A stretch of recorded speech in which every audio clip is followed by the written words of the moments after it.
ওকে, আমরা আমাদের আজকে কততম দিন? দ্বিতীয় দিন, তাই না? দ্বিতীয় দিনের ক্লাসের আলোচনা শুরু করছি। প্রথম দিন আমরা ভেরি সিম্পল HTML এর জাস্ট সিম্পল টেবিল এর কনসেপ্ট এবং টেবিল দিয়ে কিভাবে কোড লিখতে হয়, কিভাবে লেআউট স্ট্রাকচার বানাতে হয় সেই বিষয়গুলো আমরা শিখেছি। আজকে আমরা ধীরে ধীরে কিছু কন্টেন্ট রিলেটেড কাজ দেখার চেষ্টা করব, কিভাবে কন্টেন্ট রেডি করা যায় বা কন্টেন্ট গুলো নিয়ে কিভাবে আগানো যায়। তো আমরা নেটবিনসে কোড করছিলাম।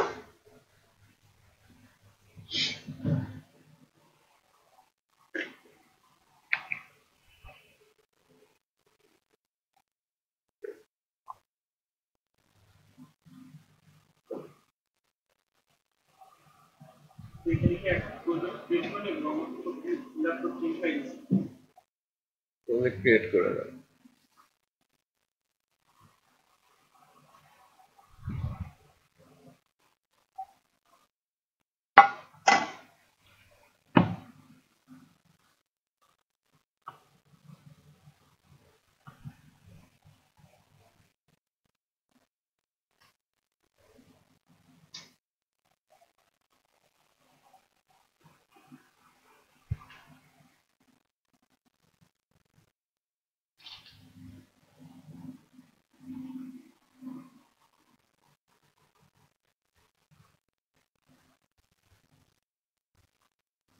প্রজেক্ট ক্রিয়েট করে ফেলেন।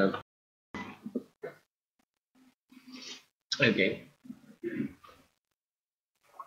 আমরা যে এক্সাম্পলটা নিয়েছিলাম সেটা হচ্ছে,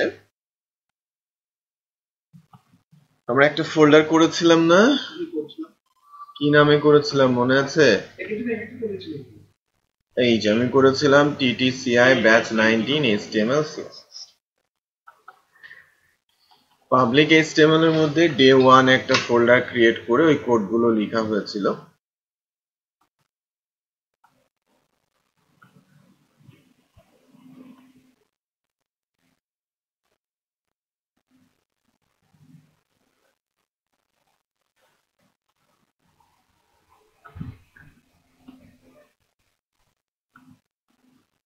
ফটোটা দুটো হয়ে গেছে, একটা লিখলাম আমার নাম দিয়ে আপনি স্ক্রিন দিলাম, ওর মধ্যে আবার একটু তারপরে আসছে ওটা না, ওটা যখন আপনি সাইট পরে ডেপ্লয় করবেন তখন ওই ভেতরের কোডটুকু নিয়ে গেলেই হবে। নেটবিনস এর জন্য ওইরকম স্ট্রাকচার তৈরি হয়, ঠিক আছে? সো ডে 2 নামে আমি একটা ফোল্ডার করছি। আমি যেটা করব, আমি একটা লেআউট বানিয়েছিলাম, মনে আছে কিনা? জাস্ট লেআউটটাকেই আমি ডে 2 এর মধ্যে নিচ্ছি। এই লেআউট যেটা টেবিল দিয়ে করেছিলাম।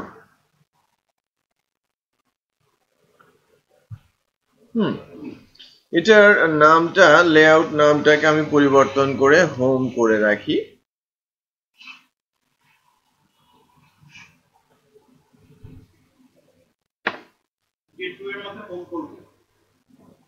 হ্যাঁ, লেআউটের HTML-টাকে আমি home.html করেছি। সো ডে 2 এর মধ্যে ওই ফাইলটাকে যদি আমরা রান করাই, ওপেন উইথ, দেখেন আমার যে সিম্পল যে লেআউট স্ট্রাকচারটা সেটাই কিন্তু এখানে দেখা যাচ্ছে। প্রথমত যে প্রবলেম দুইটা এসেছে তানভীর আর বাসুদ সাহেবের কাছ থেকে, ওনারা ডিফারেন্ট উইথ বা বাটন বা সেকশন তৈরি করা বা বলতে পারেন কলাম তৈরি করার চেষ্টা করেছেন। গতদিন যদি একবার বলেছিলাম, ওটা কুইক সাকসেশনে থাকার কারণে হয়তো ধরতে পারেন নাই, যে টেবিলের লিমিটেশন আছে। প্রথম লিমিটেশনটা বলেছিলাম তার হরাইজন্টাল স্পেসিং এ, একই রোয়ের কলামগুলো ডিফারেন্ট করা, মানে একই রোয়ের কলামগুলো ডিফারেন্ট হাইটের হবে না। আবার একই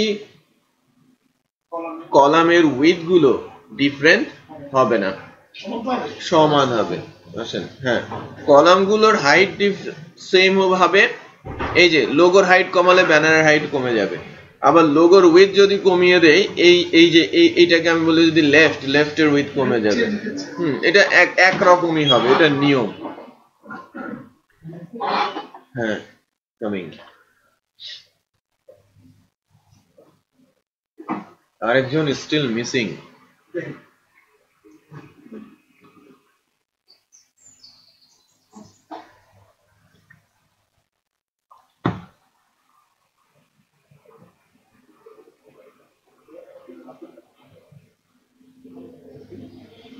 আচ্ছা, একটু যদি আমি এটাকেই দেখাই, আপনি ওনাকে একটু হেল্প করেন। হ্যাঁ, উনি ফার্স্ট ক্লাসটা মিস করেছেন, উনি একটু ভয়ও পাচ্ছেন। HTML CSS নেটবিনস এর প্রজেক্টটা কোড কিভাবে দাঁড়াবে, এটা একটু দেখান। আমরা সবাই বিগিনার্স, বুঝতে পেরেছেন? নসুমবিল্লাহ, প্রত্যেকের অবস্থাই বলতে পারেন করুন। আমরা একদম শূন্য থেকে শুরু করেছি গতদিন, আজকে পর্যন্ত এই পর্যন্ত এসেছি যা দেখতে পাচ্ছেন। তো ভয়টা একটু কমাতে হবে, ওনাকে সাহস দেবেন আপনারা, ঠিক আছে? হ্যাঁ,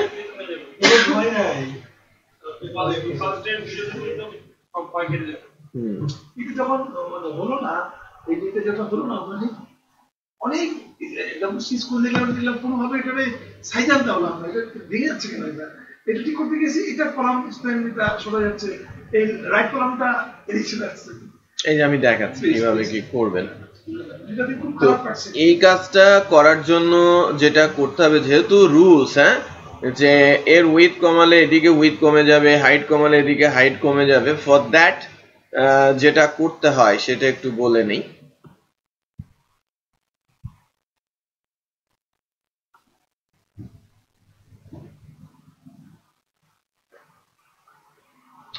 আমরা কোথায় করতে চাচ্ছি? 5টা ব্লক বানাতে চাচ্ছি মেনুতে। মেনুর মধ্যে আমি 5টা ব্লক তৈরি করতে চাচ্ছি। এর মধ্যে যেটা করব, যে এখানে যখন আমার কলাম স্প্যান 3 দেওয়া আছে, পুরোটা মার্জ হয়ে আছে না? পুরোটা মার্জ হয়ে আছে। এর ভেতরে আমি একটা টেবিল নিয়ে নিব, টেবিলে একটা রো হবে আর তার ভেতরে টিডি। আমরা যদি 5টা কলাম চাই, টিডি কয়টা হবে? 5টা। তো টেবিলের ফার্স্টে যদি আমি বর্ডার ইমপ্লিমেন্ট করি, অ্যালাইন সেন্টার দেই, যদি দেখি একটু খেয়াল করেন, এই মেনুর মধ্যে কিছু একটা এসেছে, খেয়াল করেছেন? যে টেবিলের মতো করে এসেছে এবং যার 5টা কলাম রয়েছে, একটা রো। এর উইথ আমি বলছি 100% আর হাইট আমি বলছি 100%। তার মানে সে তো টিডির একজন চাইল্ড হিসেবে আছে টেবিলটা, তাই না? তার উইথ আর হাইট আমি 100% করে দিলাম। এটাই চাচ্ছিলেন আপনি, একটু খেয়াল করেন। পারবেন না, হবে না, কারণ ওটা হবে না, আপনাকে এইভাবে আসতে হবে। ওই টিআর এর মধ্যে একটা টেবিল, একটা লেআউট স্ট্রাকচার বানিয়েছিলাম আমরা লাস্ট ডেতে সাকুল্যে কয়েক লাইনের কোড লিখেছি, তাই না? তো এই টেবিলের কাজটা করতে শিখেছিলাম, আর তার আগে index.html এর ফার্স্ট ওয়েবসাইটের যে ডিজাইনটা আছে, এই ডিজাইনটা আমরা বানাতে শিখেছিলাম, রাইট? তো এখন আমরা যেটা করতে শিখবো সেটা হচ্ছে যে কন্টেন্টের মধ্যে, এই যে কন্টেন্ট এরিয়া দেখছেন না, কন্টেন্টের মধ্যে, দ্যাট মিনস এই এরিয়াটাতে, এটাকে আমরা কন্টেন্ট বলি। এই কন্টেন্টের মধ্যে আমরা ডাটা পুশ করতে শিখবো, ঠিক আছে? এই কন্টেন্টের মধ্যে আমরা ডাটা পুশ করতে শিখবো, কিভাবে ডাটা পুশ করা যায় সেটা আমরা দেখব।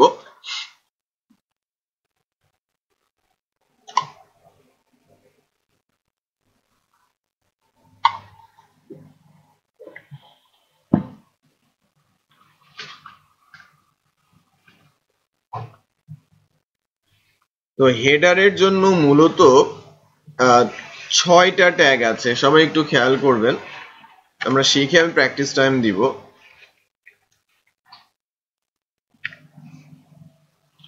H1 এর ভেতরে যে টেক্সটটা লেখা হবে H1 ক্লোজ করা হবে, এই ভেতরের টেক্সটটাকে বড় এবং বোল্ড করে দেখাবে। H2 এর চেয়ে ছোট, 3 তার চেয়ে ছোট, 4 5 6, 6টা কি সবচেয়ে ছোট। আমরা যদি দেখি এখানে সবগুলো কি সমান, কারণ কি সবগুলোই H1।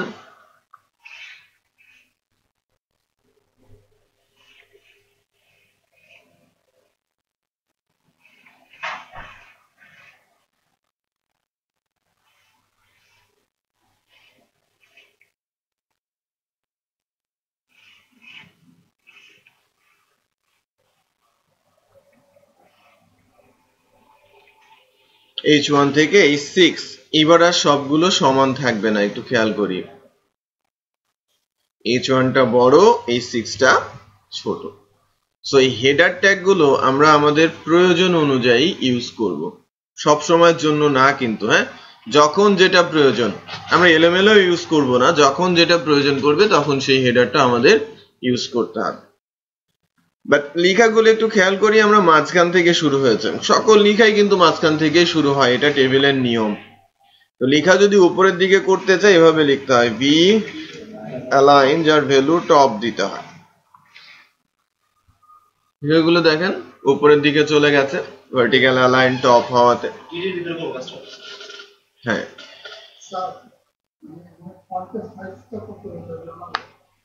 এইটা হ্যাঁ প্রবাবলি, বাট এটা আপনি W3 স্কুলস যদি দেখেন অথবা ওয়েবে ঘাটাঘাটি করেন কার সাইজ কত সেটা দেখা যায়।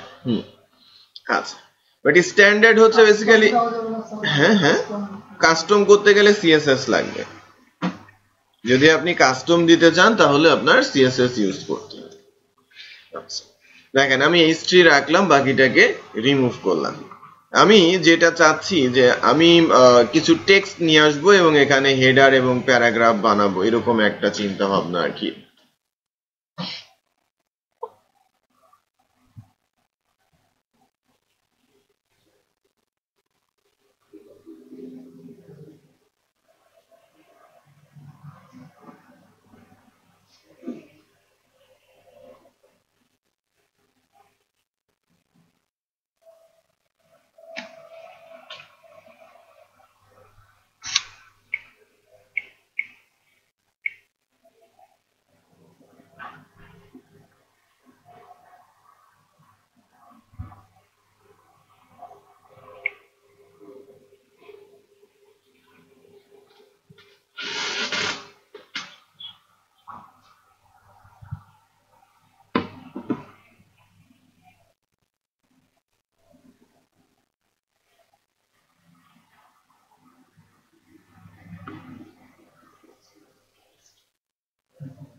দেখেন আমি একটা কন্টেন্ট বসানোর চেষ্টা করছি, একটা সাইট থেকে কপি করে এনেছি আমাদের তালা ট্রেনিং সাইটেই। এখানে দেখেন উপরে হেডারটা রয়েছে, দেন একটা প্যারাগ্রাফ, দেন আবার আরেকটা প্যারাগ্রাফ, খেয়াল করেছেন?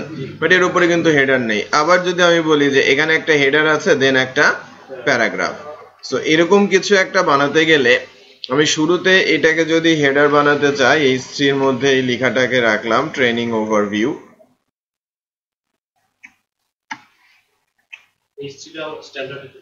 হ্যাঁ, H3 স্ট্যান্ডার্ড হেডারের জন্য। P এর আন্ডারে দিলাম,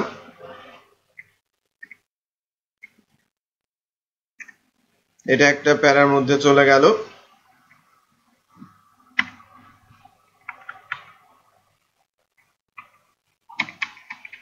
এদের মধ্যে যদি কোনো গ্যাপ নাও থাকে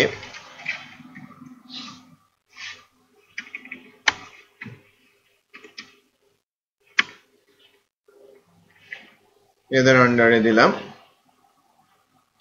এখন যদি আমরা দেখি আমাদের পেজটাতে গিয়ে একটু খেয়াল করি, এই যে ট্রেনিং ওভারভিউ একটা প্যারাগ্রাফ আর একটা প্যারাগ্রাফ কিন্তু এসেছে। হ্যাঁ, এই যে প্যারাগ্রাফ নরমালি লাইন ব্রেক করে দেয়, ওর ভেতরেই আছে। পি ট্যাগটাকে বলা হয় প্যারাগ্রাফ ট্যাগ। প্যারা মানে কি, একটা প্যারা শেষ হবে দেন আরেকটা প্যারা শুরু হবে, বুঝতে পেরেছেন? তো এটা পি ট্যাগের বৈশিষ্ট্য। হ্যাঁ হ্যাঁ, নিচে নেমে যাবে, এটা পি ট্যাগের বৈশিষ্ট্য আর কি, প্যারাগ্রাফ ট্যাগ বলে। আবার আমি যদি আরেকটা প্যারা নিই, মনে করেন এই যে এই অংশটাকে নিব, এখানে বসালাম কপি করে এনে,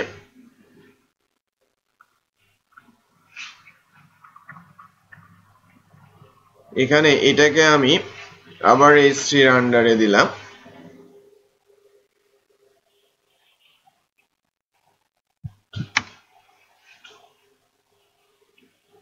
একে আবার আরেকটা পি ট্যাগের এগেনস্টে দিলাম। তাহলে এখন আমার হাতে একটু যদি খেয়াল করি, এখন আমার হাতে কিন্তু দুইটা হেডিং, ফার্স্ট হেডিং এর এগেনস্টে দুইটা প্যারাগ্রাফ আর সেকেন্ড হেডিং এর এগেনস্টে একটা প্যারাগ্রাফ রয়েছে। বাট এই লেখাগুলো কন্টেন্টের মধ্যে মোটামুটি গোছানো মনে হচ্ছে, বাট এটা ওয়েল ফরম্যাটেড বা স্ট্রাকচার্ড না। এটাকে যদি সুন্দর করে, আরো সুন্দর করে উপস্থাপন করতে হয়, তাহলে প্রথমে যেটা করতে হবে যে বর্ডারের সাথে লেখাগুলো রাখা যাবে না। দ্বিতীয় হচ্ছে সমানভাবে শেষ হতে হবে, এলোমেলো ভাবে শেষ হয়েছে, খেয়াল করেছেন? বাট যে সাইডটা থেকে আমি কপি করলাম, এখানে খেয়াল করেন সমানভাবে শুরু হয়েছে, সমানভাবে শেষ হয়েছে, রাইট? তো আমাকে ওই কাজটা করতে হবে আর কি। বর্ডার থেকে ডাটা, আমরা যখন এটা সিএসএস শিখবো তখন ইন্ডিভিজুয়াল এন্ডের কেও আমরা আলাদা করতে পারবো। প্যাডিং নামে একটা প্রপার্টি আছে যার মাধ্যমে আমি বর্ডার থেকে লেখাগুলো সরিয়ে দিতে পারবো। বাট টেবিল, যেহেতু টেবিলের এন্টায়ার যে টেবিলটা আছে, আমাদের যে বড় টেবিল, আমাদের যে আউটার টেবিল, সেই আউটার টেবিলের মধ্যে গিয়ে আমি একটা প্রপার্টি অ্যাট্রিবিউট দিচ্ছি, সেল প্যাডিং আমি বলছি 10 পিক্সেল। এবার দেখবেন যে প্রত্যেকটা জায়গাতেই প্যাডিং নিয়েছে, লেখাগুলো সরে গেছে, এই টেবিলটা থেকেও 10 পিক্সেল প্যাডিং হয়েছে, খেয়াল করেছেন? এবং লেখাগুলো 10 পিক্সেল সরে গেছে সব দিক থেকেই, রাইট? আচ্ছা, এই পোরশনটা সমান, এটা আমরা দেখতে পাচ্ছি যে আমার এই লেফট পোরশনটা সেম সমান, বাট রাইট পোরশনটা কিন্তু সমানভাবে শেষ হয় না। এর জন্য আমাকে আরেকটা সিএসএস এর অ্যাট্রিবিউট ইউজ করতে, না, সেল প্যাডিংটা টেবিলের অ্যাট্রিবিউট, টিডির না।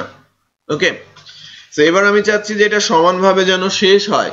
সমানভাবে শেষ করার জন্য পি তে একটা অ্যাট্রিবিউট দিব, অ্যালাইন জাস্টিফাই।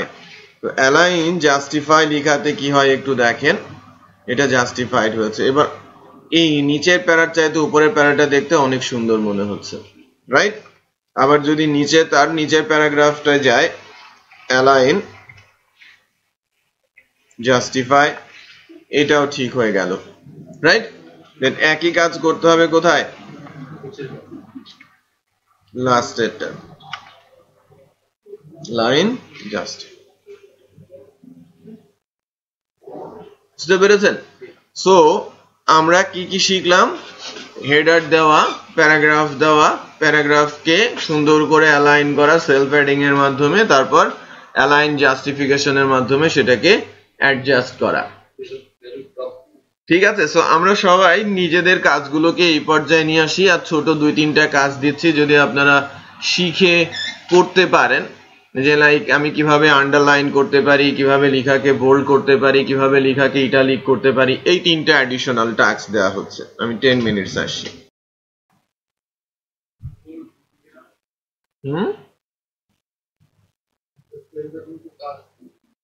স্পেলিংটা একটু দেখেন, এই যে এখানে আমি লিখেছি আউটার যে টেবিলটা আছে আউটার টেবিলে আমি লিখেছি CELLPADDING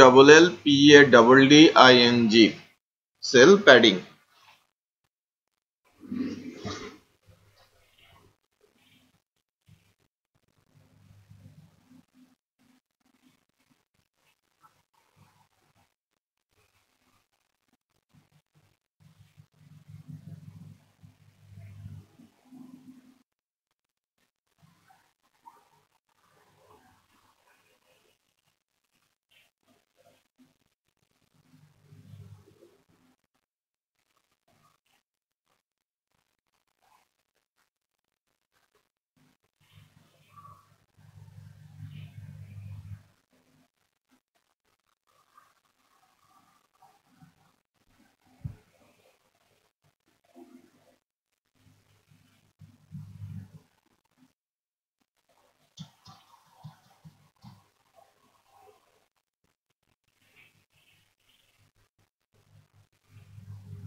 আচ্ছা, একটু দেখি, আমি আপনাদের যে টাস্কটা দিয়েছিলাম বলেছিলাম যে লেখাগুলো কিভাবে বোল্ড করতে হয়, লেখাগুলো কিভাবে ইটালিক করতে হয়, লেখাগুলো কিভাবে আন্ডারলাইন করতে হয়, এই বিষয়গুলো করতে, যা আমি এখন আপনাদের একটু দেখানোর চেষ্টা করি।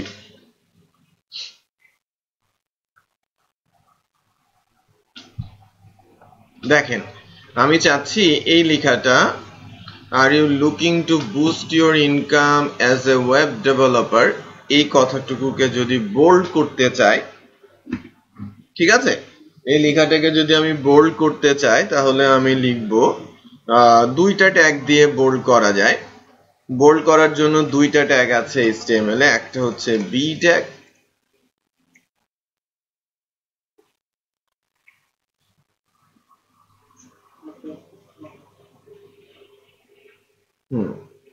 দেখেন আমি বি ট্যাগ দিয়ে দিলাম। বি ট্যাগের মধ্যে যে লেখার অংশটা থাকলো, এই লেখাটা একটু খেয়াল করেন, এটা হচ্ছে নর্মাল টেক্সট আর এটা হচ্ছে আমার বোল্ড টেক্সট। আর বোল্ডটা তো আমরা বুঝি, ওয়ার্ডে টাইপ করার পর বোল্ড দিলে, কন্ট্রোল ভি দিলে বোল্ড হয়ে যায়, এক্স্যাক্টলি। ওয়েবেও তাই, বাট ওয়েবে কোনো কিছু সিলেক্ট করে কন্ট্রোল ভি দিলে কিন্তু বোল্ড হবে না, আমাকে বোল্ড করে ট্যাগ থেকেই দিতে হবে। হ্যাঁ, HTML থেকেই আমাকে বোল্ড করে দিতে হবে। একই কাজ করা যায় আরো একটা ট্যাগ আছে, মনে করেন আমি ভিন্ন আরেকটা ট্যাগ স্ট্রং এর হেল্প নিচ্ছি। আমি যে লেখাটুকু স্ট্রং ট্যাগের মধ্যে রাখবো সেই লেখাটুকুই কি হয়ে যাবে, বোল্ড হয়ে যাবে। সো HTML5 এ এসে বি ট্যাগটাকে ইউজ করতে নিষেধ করা হচ্ছে, আমরা বি ট্যাগটা ইউজ করব না, ইউজ করব কোনটা, স্ট্রং। ওকে, বি ট্যাগ ইউজ না করে আমরা স্ট্রং ট্যাগটা ইউজ করব।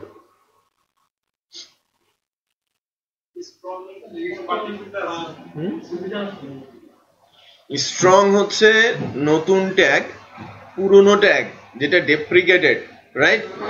ডেপ্রিকেটেড ট্যাগ ইউজ করার মানে হচ্ছে যে আপনি ভিন্ন একটা লাইব্রেরি থেকে ইউজ করতে তাকে বলছেন। সার্চ ইঞ্জিন মেইনলি এখানে প্রবলেম ক্রিয়েট করে, যে ডেপ্রিকেটেড যেগুলো ট্যাগ হয়ে যায় সেই ট্যাগগুলোকে সার্চ ইঞ্জিন চিনতে পারে না। কাজ করে, কাজ করবে বা কাজ করে। মনে করেন সার্চ ইঞ্জিন অত্যন্ত ভাইটাল একটা issue for a site, right? একটা সাইটের জন্য। কারণ আমি যদি সাইটকে অপটিমাইজড না করি সেটা মার্কেটিং এ যাবে না, আর মার্কেটিং না হলে আমার সাইট বানিয়ে কোনো লাভ নাই। বুঝতে পেরেছেন? কারণ কাজ তো হবেই। আমি যদি মনে করেন যে প্রোডাক্ট, কোনো একটা পার্টিকুলার প্রোডাক্ট আমি বানালাম, ওটা প্রোডাক্টের মতো দেখতেও হলো, রাইট?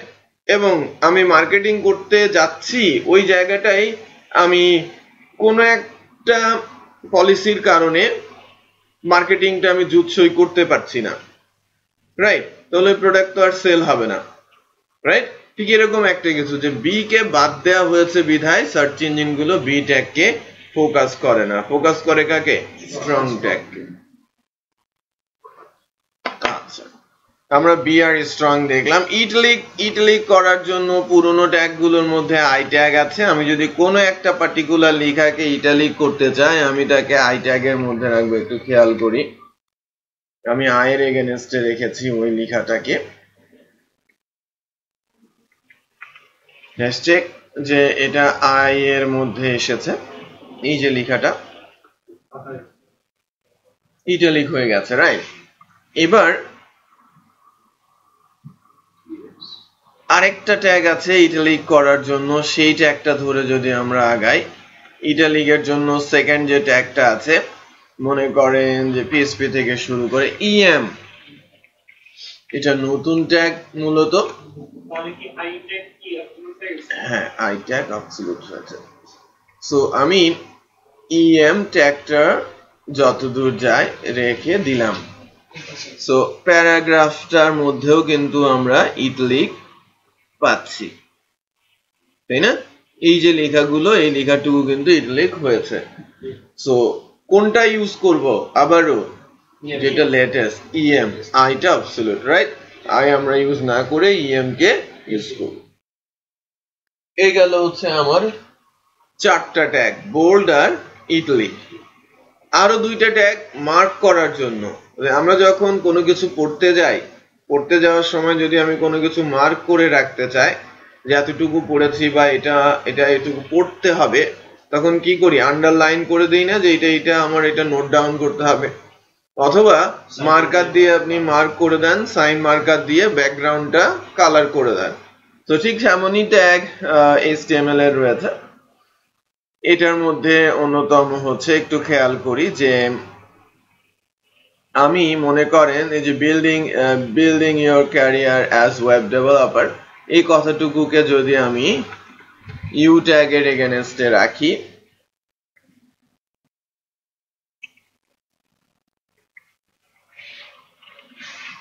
দেখেন ইউ ট্যাগের এগেনস্টে রাখাতে এটুকু আন্ডারলাইন হয়ে গেছে। খেয়াল করেছেন? লেখার নিচ দিয়ে একটা আন্ডারলাইন চলে আসে। আমি ওর পরিবর্তে ইউজ করতে পারি, অ্যাবসলিউট হয় নাই, ইউ ট্যাগটা কিন্তু অ্যাবসলিউট হয় নাই। সো তারপরেও এটা মাচ বেটার ট্যাগ, মার্ক। এটা HTML5 এর new tag, new implemented tag বলা যায় বা বলা হয়ে থাকে, যে লাইক আমি মার্ক ট্যাগ ইউজ করেছি। যতদূর পর্যন্ত মার্ক করা থাকবে একটু খেয়াল করেন, ব্যাকগ্রাউন্ডটা কি হয়ে গেছে? ইয়েলো হয়ে গেছে। এই কালারটাও আমি চাইলে চেঞ্জ করতে পারি CSS এর মাধ্যমে। তাহলে আমরা কয়েকটা ট্যাগ শিখলাম। বোল্ড করার জন্য বি স্ট্রং, ইটালিক করার জন্য IEM, আন্ডারলাইনের জন্য ইউ, এবং মার্ক করার জন্য মার্ক ট্যাগ। ঠিক আছে? ওইটা আর ইউজ হয় না, ওটা বহু পুরনো ট্যাগ। আচ্ছা, এখন আমরা আরেকটা ট্যাগ একটু দেখি, যেটা অনেক ক্ষেত্রে ইউজ করা হয়ে থাকে।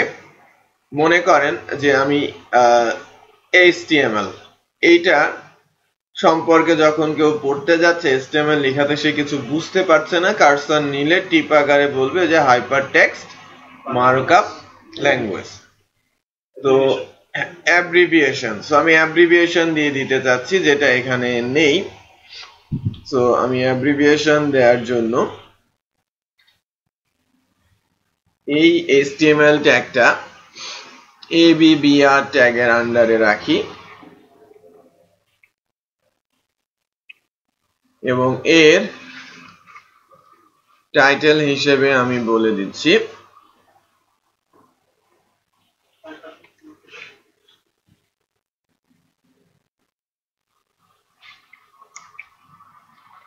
hypertext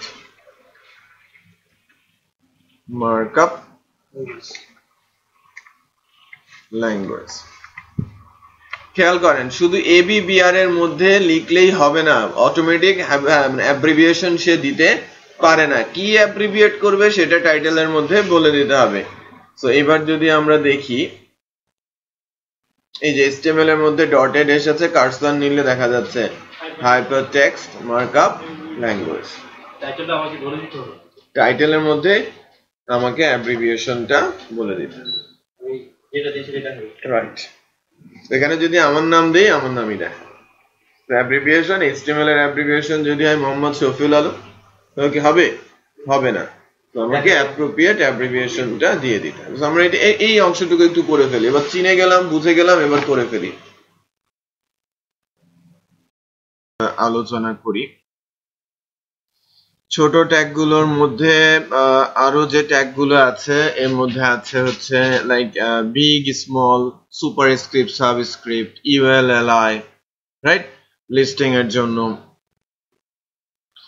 তো এই ছোট ট্যাগগুলো কিভাবে কাজ করে সেটা একটু দেখি।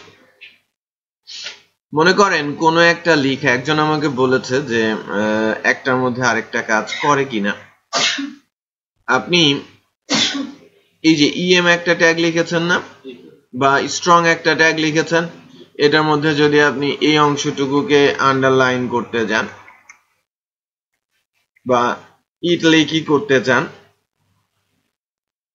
ফ্রি ওয়েব ডেভেলপমেন্ট এই কথাটুকুকে জাস্ট ওর ভেতরে ওটাকে দিয়ে দিলেই হবে। ওপেনিং এবং ক্লোজিং কোথায় হবে? তার ভেতরে হবে।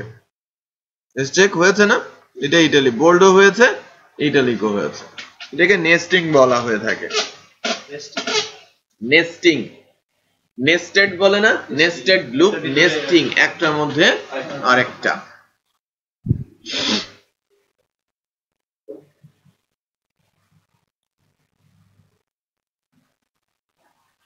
নাও এখন আমরা যেটা করব সেটা হচ্ছে যে বিগ আর স্মল। সো বিগ ট্যাগটা আমরা এখন একটু দেখার চেষ্টা করি, শুরু থেকে একটা বিগ ট্যাগ কিভাবে আসে সেটা আমরা একটু ইয়ে করে নিই।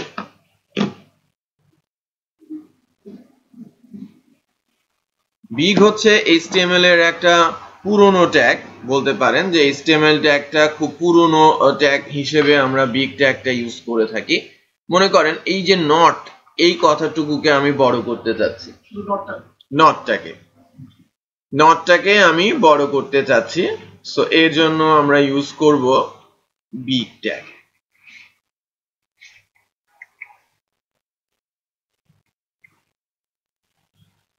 দিলাম, খেয়াল করেন নটটা অন্যদের চাইতে একটু বড় হয়েছে।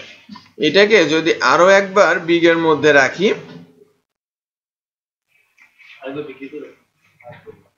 মনে করেন কি হয় একটু দেখি। বিগ বিগ করে দিলাম, রাইট?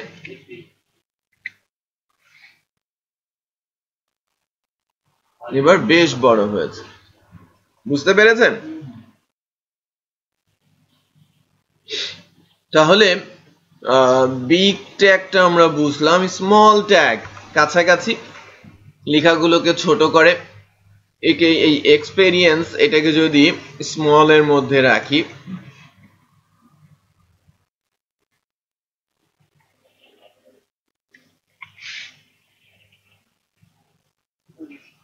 এক্সপেরিয়েন্সটা কিন্তু অনেকটাই ছোট হয়ে গেছে, খেয়াল করেছেন? আবার স্মল দিলে এটা একেবারেই ছোট হয়ে যাবে। সো এই হচ্ছিল বেসিক্যালি পার্থক্য বলতে পারেন আমাদের এই বিগ আর স্মল এর মধ্যে, আর বিগ স্মলটা আমরা কিভাবে ইউজ করতে পারি।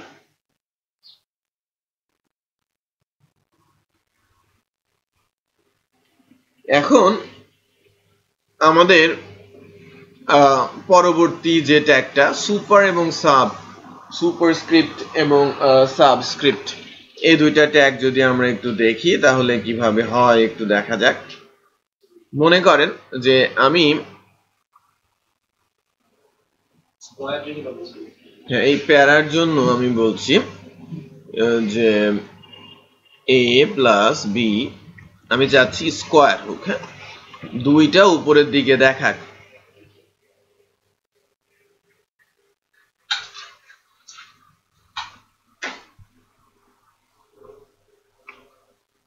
স্কোয়ার কি হয়েছে? না, স্কোয়ার কিন্তু হয় নাই।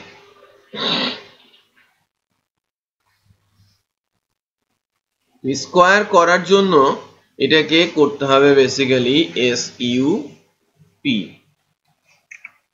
এসইউপি সুপার নামে একটা ট্যাগ আছে, এই সুপার ট্যাগটা ইউজ করছি। দেখেন এটা পাওয়ারে চলে গেছে। সো আমি যদি ডেট লিখতে চাই, মনে করেন যে আজকে 11th of November 2016, তো এটাকে যদি আমরা লিখতে চাই 11th এর ওখানে কি ইউজ করব আমরা? এসইউপি ইউজ করব। সো এসইউপি টিএইচ টা চলে যাবে এসইউপি এর মধ্যে।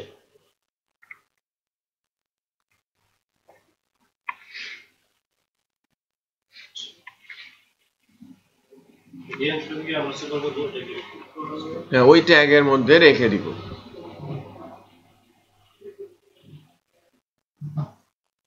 হয়েছে? উপরের দিকে চলে গেছে। নাও এবার সাবস্ক্রিপ্ট নিয়ে আলোচনা, যে সাবস্ক্রিপ্টের জন্য কোথায় কোথায় সাবস্ক্রিপ্ট আসতে পারে। লগ এর ক্ষেত্রে আমি যদি বলি যে log 10 base 2, আমি বেসে 2 দেখতে চাচ্ছি, বেসে কিন্তু 2 আসে নাই। বেসে 2 আনার জন্য ইউবি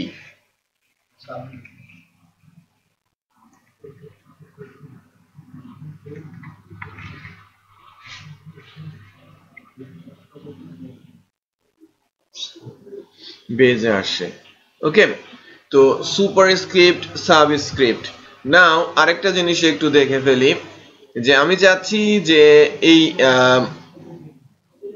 এই log 10 base 2 একটু নিচে চলে যাক। বিআর বলে একটি স্পেশাল ট্যাগ আছে, লাইন ব্রেক। দেখেন সে আমার লাইন ব্রেকটা করে দিল, খেয়াল করেছেন? লাইন থেকে লাইন ব্রেক করে দিল, যে আমি যে কোনো জায়গায় বিআর দিলে ওটা নিচে চলে আসবে, লাইন ব্রেক হয়ে যাবে। সিমিলার আরেকটা ট্যাগ আছে এইচআর, হরাইজন্টাল লাইন ব্রেক। এটা হরাইজন্টাল একটা দাগ টেনে দেবে এবং লাইন ব্রেকও হবে। ঠিক আছে, হরাইজন্টাল একটা দাগ টেনে দেবে এবং লাইন ব্রেকও হবে। একটু খেয়াল করি, দেখেন একটা দাগ চলে আসছে এবং একটা লাইনও বসে গেছে, লাইন ব্রেক পেয়ে গেছে। তো আমরা কি কি শিখলাম? বড় ছোট করা, super sub, line break, BR আর HR, horizontal line break. So গত দিন থেকে যখন আমরা শিখতে শিখতে আসছিলাম, একটা জিনিস আমি এখনো দেখাই নাই, যে কিভাবে লোগোর পাশে ইমেজ, এই যে আমরা এখানে দেখছি না, এই যে সি দেখা যাচ্ছে না, ক্রিক ইনফো, খেয়াল করেছেন? এটাকে ফেভ আইকন বলে। এইটা ইউটিউবের আইকন, এটা ইউটিউবের আইকন বলে, রাইট? সো আমরাও আমাদের আইকনটা কিভাবে বসাতে হয়, ফেভ আইকনটা, সেটা দেখবো, রাইট? এর পরেই যখন আমরা লোগো, ইমেজ বা ব্যানার এগুলো বানাতে শিখবো। এই প্র্যাকটিসটুকু আবার আমরা একটু করি, যে না শুধুই ক্লোজিং।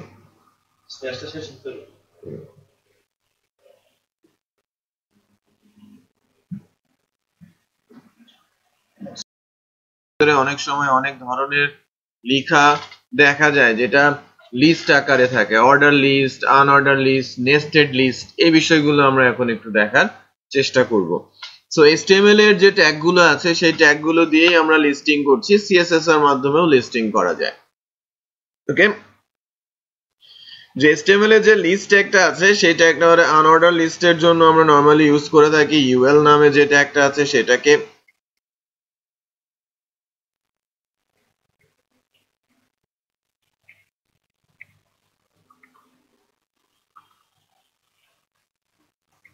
আর লিস্ট ইমপ্লিমেন্ট করার জন্য li। এখন আমি একটু খেয়াল করেন যে UL এর ভেতরে জাস্ট li দিয়েছি, আমার আউটপুটটা কি বলছে? এটা হবে মূলত ফার্স্ট প্যারাগ্রাফের নিচে জাস্ট একটা বুলেট এসেছে, রাইট? তার মানে li এর এগেইনস্টে একটা বুলেট এসেছে। হ্যাঁ, এখন 1 দিলাম, 2 3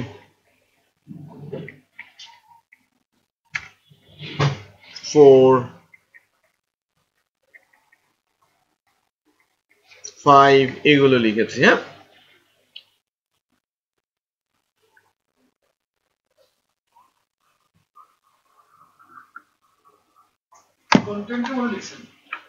হ্যাঁ UL এর li এর মধ্যে আমি 1 2 3 4 5 বা আমি 1 2 3 পর্যন্তই রাখি, আমি যত দূর লিখবো তত দূরই যাবে।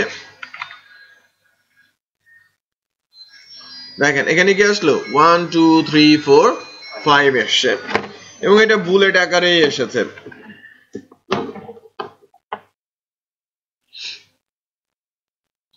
এখন এই সাইন গুলো যদি চেঞ্জ করতে চাই, UL এর মধ্যে টাইপ হিসেবে আমি বলে দিচ্ছি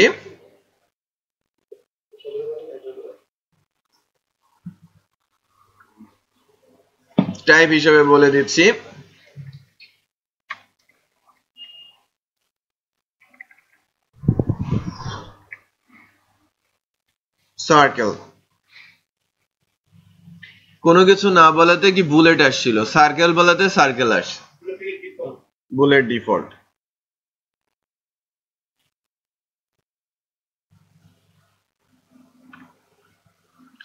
সার্কেল বলাতে সার্কেল আসছে,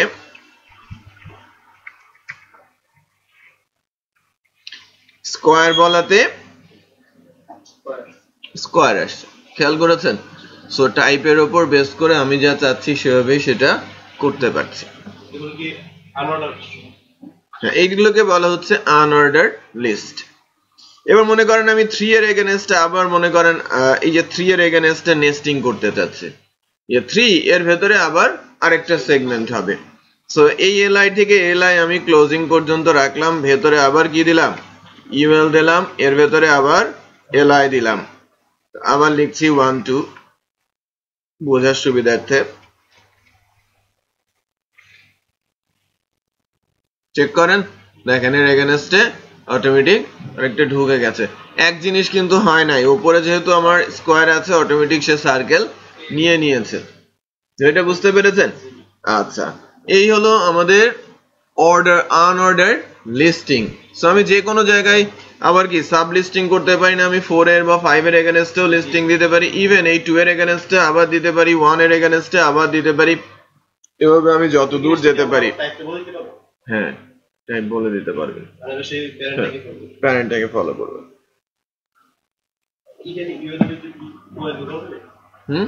হ্যাঁ, ওএলও ঢোকানো যাবে, অর্ডার লিস্টও ঢোকানো যাবে।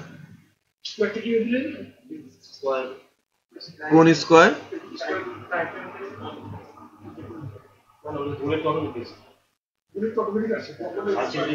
স্কোয়ার লিখে দিতে হয়েছে। হ্যাঁ, টাইপের মধ্যে UL এর টাইপের মধ্যে স্কোয়ারটা লিখে দিতে হয়েছে।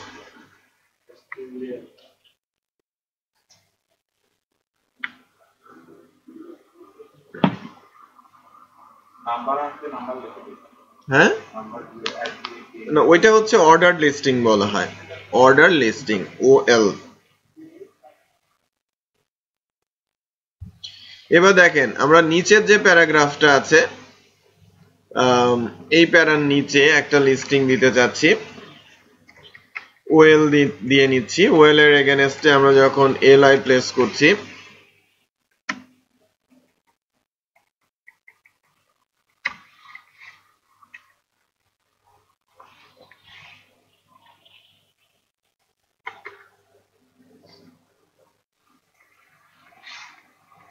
1 2 3 4 এখানে কিন্তু লিস্টিং এসেছে, খেয়াল করেছেন 1 2 3 4 এটা অটোমেটিক 1 2 3 4 নিয়েছে, কারণ ওএল এর এগেইনস্টে যদি টাইপ না দেই সে 1 2 3 4ই নেয়। আচ্ছা, এখন যদি আমরা টাইপ দেই, কি কি টাইপ হতে পারে? আমি যদি ক্যাপিটাল এ দেই, দেখেন ক্যাপিটাল ABCD আসে। আমি যদি স্মল এ দেই, স্মল ABCD আসে। তার মানে আমি যদি কে দেই, কে এর পরবর্তী গুলো আসবে না, এটা বুঝতে পেরেছেন?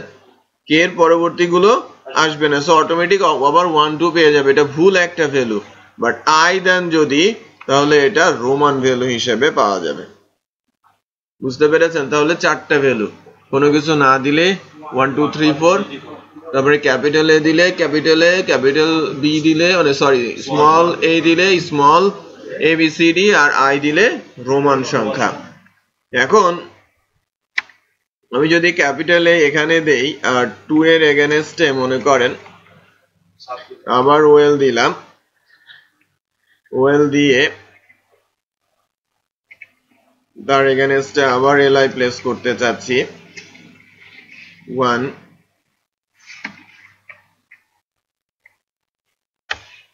2, সো একটু খেয়াল করেন উপরে এ ছিল, এটা অটোমেটিক আবার 1 2 হয়েছে, খেয়াল করেছেন?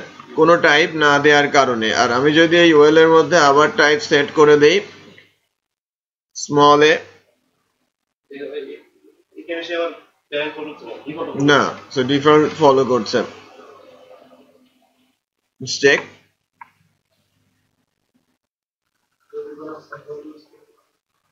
CSS সিম্বল ইউজ করতে গেলে CSS ইমেজ এখানে কল করে দিতে। বুঝতে পেরেছেন? তাহলে আমরা লিস্টিং এর প্র্যাকটিসটা একটু সেরে নেই, তারপরে কিভাবে ইমেজ আনবো, কিভাবে হাইপারলিংক করবো, এগুলো শিখবো।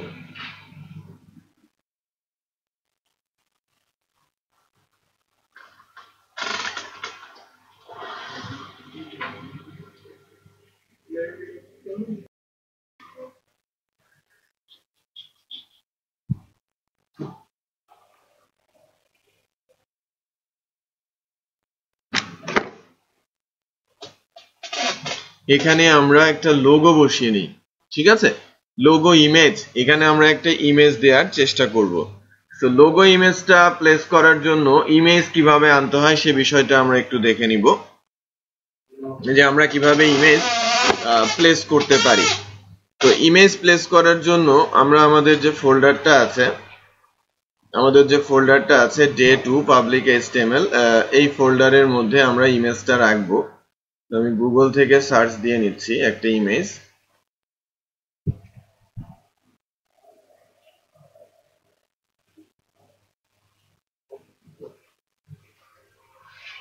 লোগো।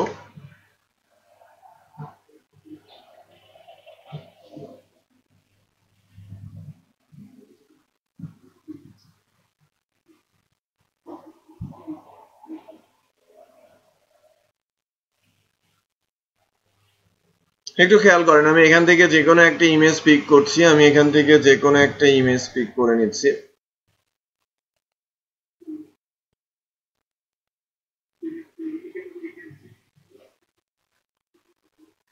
মনে করেন এই ইমেজটা আমি নিলাম।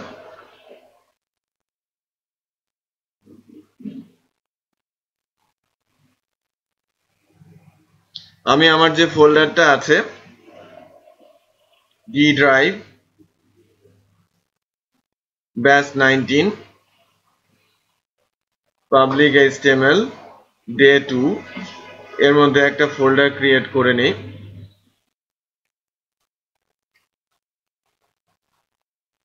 ইমেজেস নামে।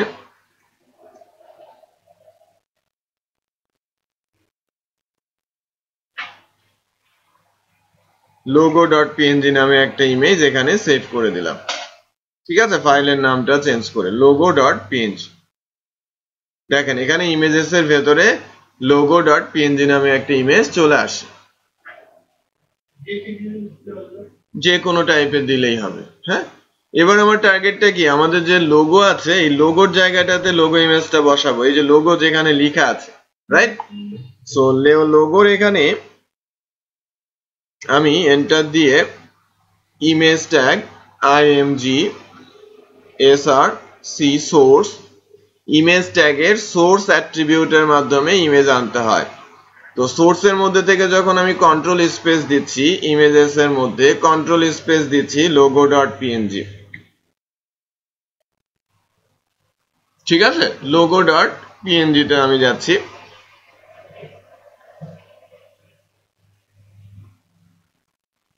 এবার যদি এখানে যাই লোড দেই ইমেজটা কিন্তু এখানে চলে আসে, বাট ইমেজটা কিন্তু এখানে বেশ বড় করে দেখাচ্ছে, রাইট? ইমেজটা বেশ বড় করে দেখাচ্ছে। বড় ইমেজটাকে যদি আমরা সাইজ অনুযায়ী করতে চাই তাহলে এখানে উইথ 150 হাইট 150 উইথ দিলাম আর হাইট দিলাম 150 সেট হয়ে গেল। যেটা বুঝতে পেরেছেন যে কিভাবে একটা ইমেজ আমরা এখানে বসালাম। আচ্ছা, এ ছিল বেসিক্যালি লোগো ইমেজটা। এরপরে যে টাস্কটা দেখাবো সেটা হচ্ছে এরকম যে আমি এই জায়গাটাতে এই যে লেআউট দেখতে পাচ্ছেন না, লেআউটের পাশে এরই একটা ছোট্ট ইমেজ এই জায়গায় দেখাবে, ফেভ আইকন যেটাকে আমরা বলি। তো ফেভ আইকন বানানোর জন্য একটা সাইট আছে।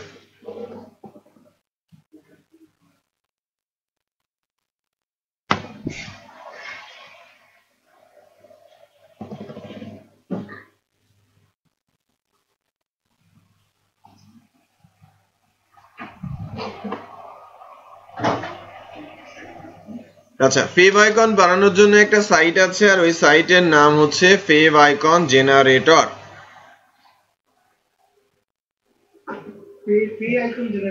ফেভ আইকন FAV, এই যে fave icon generator.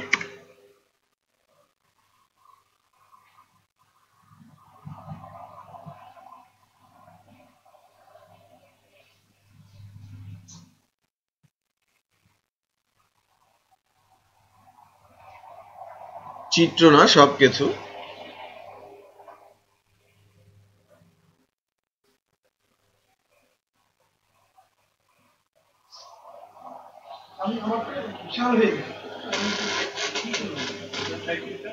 Height width set করে দেন, আমি 150 × 150 দিয়েছি। এখন ফেভ আইকন জেনারেটরের এই যে সাইটটা সবাই একটু খেয়াল করেন, এই সাইটটা fave icon app icon generator, right? এখানে যদি আমি প্রেস করি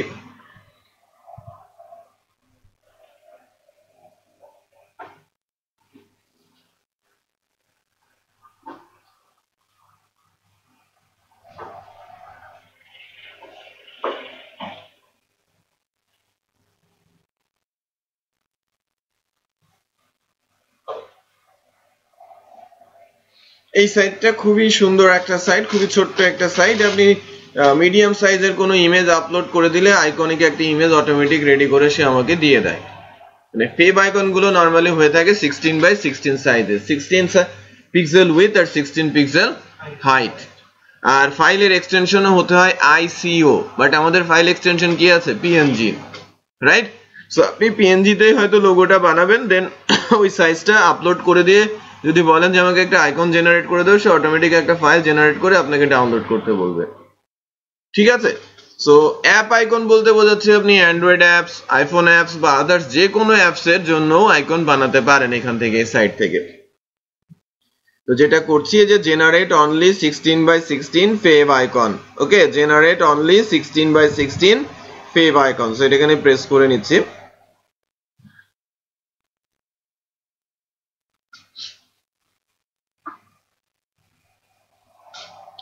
নাও ব্রাউজ করে দিচ্ছি। এই লোগো এটা না, এটা না, তো আমরা চাচ্ছিলাম কোনটা?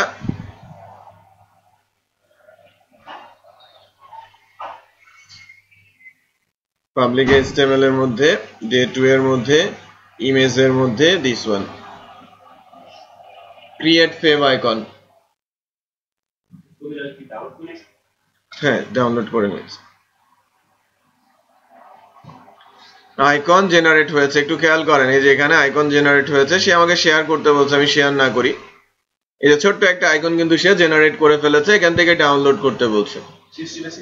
হ্যাঁ, 16x16 সাইজের একটা ইমেজ সে জেনারেট করে নিয়েছে। সো আমি এখানে ডাউনলোড দিস জেনারেটেড আইকন যদি প্রেস করি, এটা ডাউনলোড হবে। এই যে favicon.ico, বাট আমার ইমেজটার নাম কি ছিল, logo.png, রাইট? সো এটাকে কনভার্ট করে দিয়েছে আমাকে এবং ছোট করে দিয়েছে। সো এটাকে আমি সেভ করে রাখছি। এটা আমি সেভ করব আমার ওই ফোল্ডারেই, day 19 public html।